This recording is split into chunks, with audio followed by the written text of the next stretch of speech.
la prueba de la libertad en la moralidad.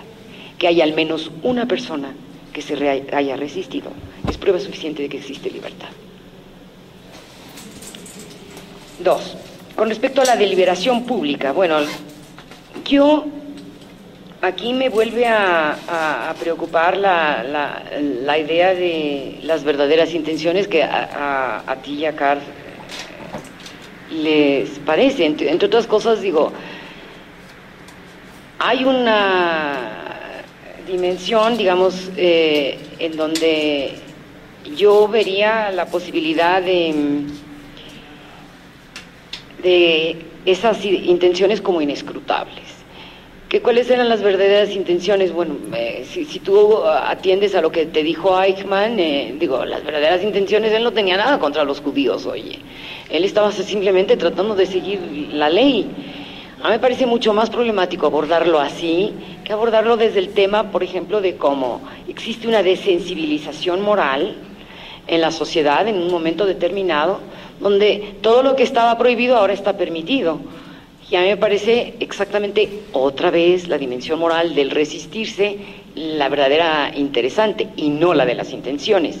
A mí me parece más que haya casos de gente que se resistió y ayudó y escondió a judíos.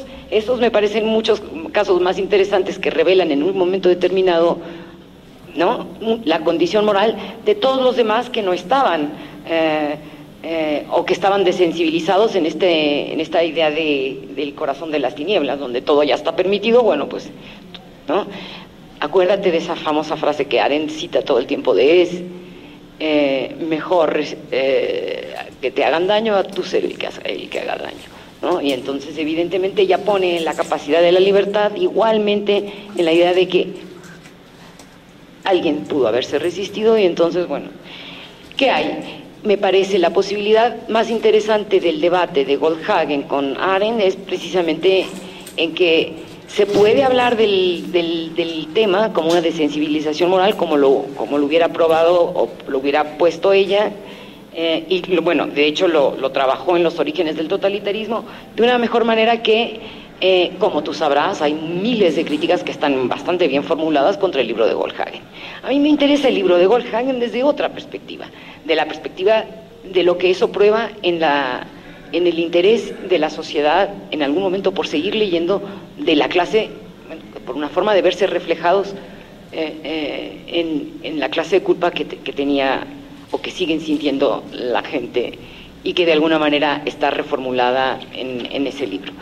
Más me interesa como provocador que como si tiene razón o no su perspectiva. Entonces yo ahí no puedo verlo como que le ganó a Arendt en el sentido, ¿no? Me parece que al contrario. Me interesa más en todo caso la perspectiva que puede plantear la desensibilización moral de una sociedad. Ya te dije, el libro de Vallejo me parece igualmente ilustrativo en ese sentido. Bueno, con respecto al juicio reflexionante, yo más bien, no sé si tal vez en la forma de presentarlo en el paper aquí, pero de ninguna manera niego que el juicio reflexionante crea conceptos, crea conceptos que una de las partes centrales es cómo crea los conceptos, por ejemplo, legales. Esto ayer hablaba de Raphael Lemkin, que fue el que creó el concepto de genocidio, el concepto como concepto, Él inventó como yo les comenté, esto de dos raíces, ¿no?, de genus y de cide. Bueno, en todo caso, estoy absolutamente de acuerdo que, yo te digo que creo que además Kant, una vez habiendo visto lo interesante que revela todo este proyecto suyo de la crítica del juicio, que estaba solo centrado, eso no lo debemos de olvidar, porque algo de ahí nos debe recordar por qué era el arte el ejemplo, porque cada arte cada objeto artístico es un universo particular, y a Kant lo que le interesaba era cómo es posible que podamos saber qué es arte y que todos estos objetos tan disímiles y diferentes y de épocas distintas podamos concebirlos como algo artístico y al mismo tiempo ser tan diferentes. Cada uno es un universo propio. Bueno, algo de eso era lo que quería, digamos, ilustrar la perspectiva de que cada una de estas obras de arte es un mundo completo, ¿no? Un mundo perfecto, y al mismo tiempo caben dentro de ¿qué universalidad? Bueno, la universalidad aquí es que podemos decir que son artísticos, pero ¿cómo se prueba esa universalidad? La única manera de probar esa universalidad para Kant es en la capacidad que nosotros tenemos de comunicar nuestros juicios con otros y de pensar, a ti también te gustó, a ti también, entonces no es un placer meramente subjetivo, ¿no? El goce del arte puede ser también un placer absolutamente compartido. Y esta parte intersubjetiva es lo que a él le llama la atención. Entonces, esos juicios que son comunicables, que eso es lo que al final a Hannah Arendt le interesa, esos juicios que son comunicables deben poseer también una capacidad de movilizar, de poder discutirse como argumentos, de construir cognitivamente espacios que también nos ligan con los otros. Y ese es justamente donde ella lo pasó a lo político. Bueno, por último, el más difícil, que es la idea del perdón. No, yo te diría dos cosas. Yo creo que, digamos que yo estoy en contra del perdón, como si tú planteas eso como una medida para reconciliarte. Y yo creo que tiene que ser una medida pragmática política que decide una sociedad, pero que te das cuenta que primero hay que quitarle su dimensión como una parte moral, ¿no? Esa solo puede ocurrir entre dos personas, la moral, porque es una relación interpersonal. Me parece que la política, o sea, la que se establece como una medida política, es para establecer un fin y poder comenzar algo. Pero si eso quiere decir, como decía yo ayer, rebobinar las atrocidades cometidas, no nos engañemos, nada de eso es rebobinable y no es perdonable tampoco. Y yo creo que las personas, efectivamente, yo como Abishai Margalit pienso que en algún momento una persona no puede vivir, ¿no? Centrada en el sentimiento de su victimización o de su, ¿no? del daño sufrido, que si un día alguna de ellas se puede liberar, es algo totalmente, digamos, involuntario, más involuntario que voluntario. O sea, esas cosas que no son prescribibles. Mientras que yo pienso que, digamos, el perdón visto desde la perspectiva política resuelve el problema de queremos ir a una transición, queremos la paz, queremos un objetivo concreto. Es otra cosa. Así que yo creo que en la medida en la que podamos hablar de esta cuestión del perdón como una medida pragmática, no tengo problema que lo discutan. Ahora, si tú crees que eso significa que las sociedades pueden realmente rebobinarse o que esto es una, como decíamos ayer, una reconciliación, no. Bueno, tenemos tiempo para la última pregunta que la va a hacer Camila. Gracias. Creo que mis preguntas son una especie de otros matices de algunas de las preguntas que señaló Wilson. En primer lugar, sí quisiera decir que estoy de acuerdo que en el texto de Descartes hay algunas cuestiones que quedan como en tensión y no se resuelven. Especialmente me parece que el acento que ella pone en lo que tiene que hacer la víctima en relación con el victimario para la reconciliación es realmente pues exagerada, digamos en las últimas partes, especialmente en relación con el perdón y con otras medidas. Sin embargo, yo sí creo que en Kant hay un elemento muy importante, que es obviamente un elemento de la tradición liberal y que es muy importante para entender la atrocidad, y es la idea de la intención, de la culpabilidad moral. Creo que en el sentido de que aquel que está realizando una atrocidad, a diferencia incluso de otros actos en los cuales uno podría pensar que la persona no es consciente de lo que está haciendo, efectivamente la persona sí es consciente de que está realizando un mal y que efectivamente está haciendo sufrir a otro agente. Creo que en este sentido una cuestión es que nosotros quedemos perplejos frente a una acción atroz de otro y que no sepamos efectivamente en el primer momento ni siquiera cómo explicarla, pero eso no creo que signifique que la persona que está realizando la acción no sea consciente de que está causando un daño. Creo que lo que es distinto, y en eso sí, digamos, coincido en el sentido cuando tú hablas como de los parámetros morales, que efectivamente no necesariamente todos están en la misma capacidad de control para realizar sus acciones, y entonces obviamente pues habría diferentes grados de responsabilidad. Pero lo que no creo es que uno no sea consciente de que está haciendo algo malo, es decir, no creo que un torturador piense que lo que está haciendo no está haciendo sufrir a otro, no creo que alguien, como en el caso de los Hutus y los Tutsis, que va con un machete, piense que realmente eso no está mal. Lo que pasa es que obviamente lo que uno podría es medir los grados de responsabilidad que tendrían aquellos que eran líderes y que en un momento determinado los convocaron a realizar esto, que compraron las cosas, que crearon, digamos, las condiciones o el contexto para que se diera el mal, y otros los que efectivamente pues ejecutaron estas acciones. ¿Por qué considero que esto es importante? Porque si no, en un momento determinado tendríamos simplemente acciones que estarían ahí sin agentes a los cuales, digamos, relacionar con respecto a estas acciones, y en ese sentido no habría como ninguna distinción entre las atrocidades y los hechos naturales. Y de golpe, en cierto sentido, pensaríamos que, en cambio, en situaciones ordinarias, en donde no hay ese tipo de violencia, resulta que uno sí culpa a la persona por realizar un hecho dañino a otro, pero cuando es la atrocidad, que es lo que nos deja como perplejos, entonces uno podría decir, no, pues esto entonces es casi como un hecho natural.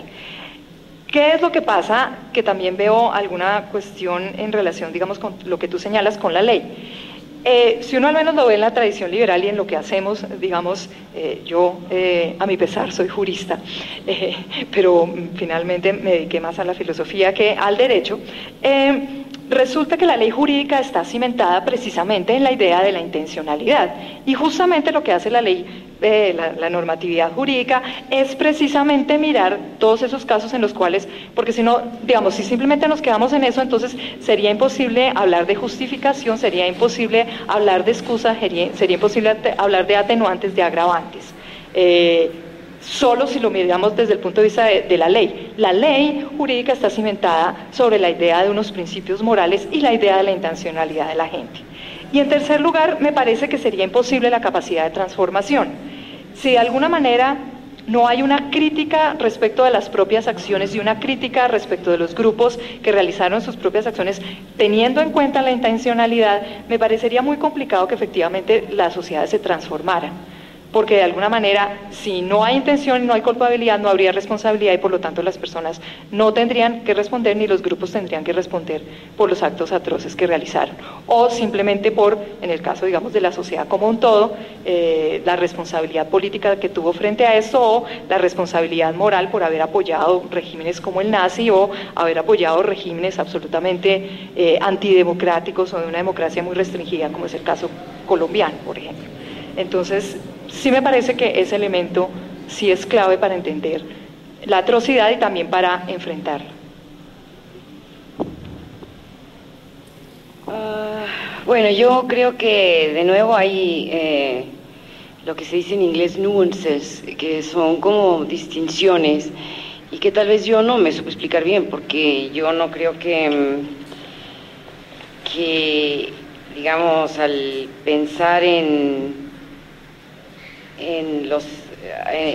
la idea de acciones, es que no esté pensando en la idea de agentes. No veo la posibilidad de separar a las acciones de sus agentes.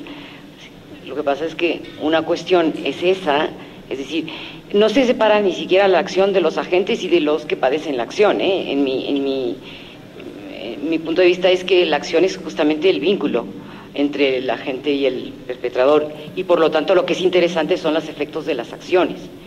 Ahí podemos tener algún tipo de capacidad de entender cosas que yo creo, perdóname, contrariamente a ti, y ahí sí que otra vez con el problema que es uno de los verdaderos problemas con los que se enfrenta la ley, precisamente metidos en un saco de la situación de las intenciones, es que siempre hay justificaciones, perdona, para hacer acciones malas. No conozco una sola de las personas que he oído en juicios, en entrevistas, que los argentinos tienen unos militares que han contestado unas cosas increíbles, y cada vez que yo oigo que lo que dicen estos militares, yo me voy de espaldas. Todo el mundo te dice, pero es que si no me iban a matar, es que si no me iban a ahogar, es que se lo merecían porque estaban terminando con la sociedad, es que, bueno, las justificaciones.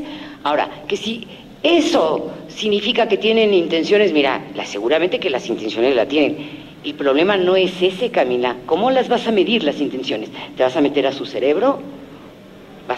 ¿No? Porque toda la gente te dice, y las contestaciones, si tú crees que son ilógicas, irracionales, no sé, no, son totalmente lógicas, irracionales, y te prueban por qué. Bueno, a mí me parece que el problema de la intencionalidad es un problema espinoso, muy espinoso.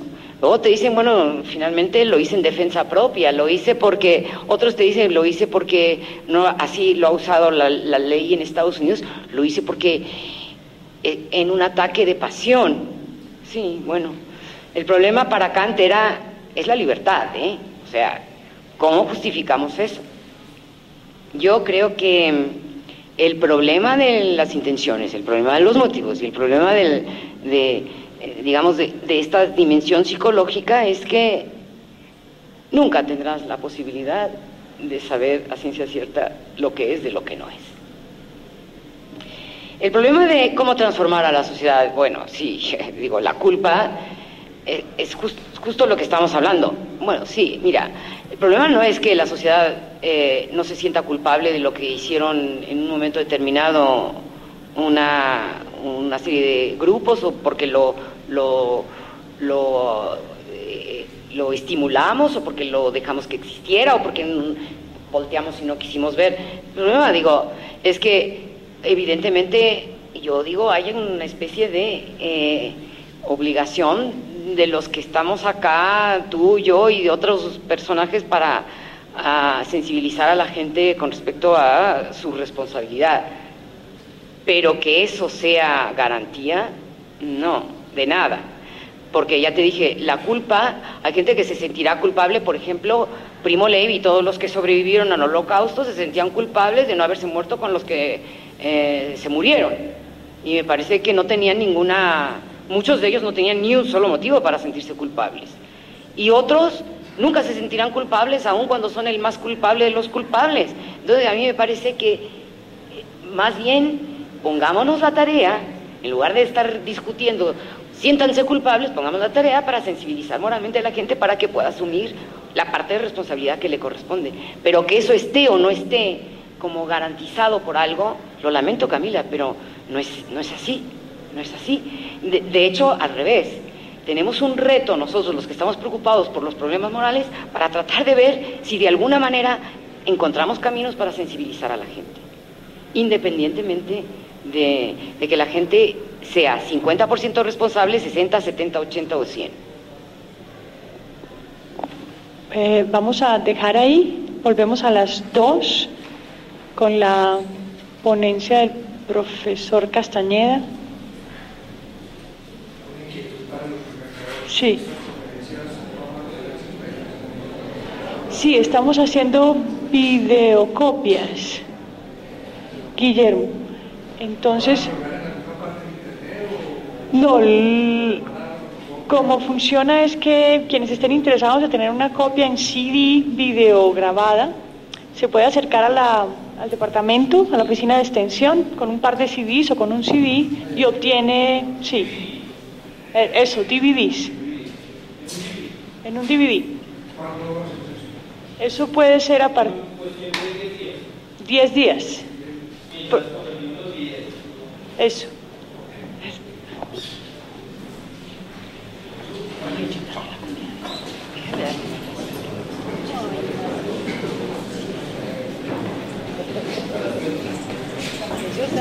Sabía por qué.